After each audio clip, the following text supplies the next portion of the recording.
2 ноябрьдә район башлыгы 6 стационар исәпкә алу участогында бөтен Россия халык санын алуда катнашты. Әлеге участок шәһәребезнең энергетик мәдәният сараенда урнашкан. Исәпкә алучы Разыв Кәримовка электрон сан алу кәгазьләрен тутырды. Скажите, пожалуйста, где вы проживаете?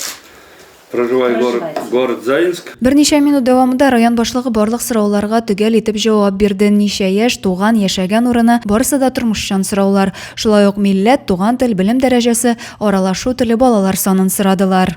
Халык аны булай яхшы кабул итә, алай каршы килүчеләр юк, йортка кертмәүчеләр или анда мондай тавыш чыгаручылар, шуңа күрә бүген шушы халык санын алу тәртибендә куелган сораулар, алар бөтенесе тормышчан, халыкка киләчәктә үзенең тормышын оештырырга, шул ук вакытта хакимиятләрнең үз эшләрен оештырырга бик кирәкле шөгыль дип әйтәсем килә.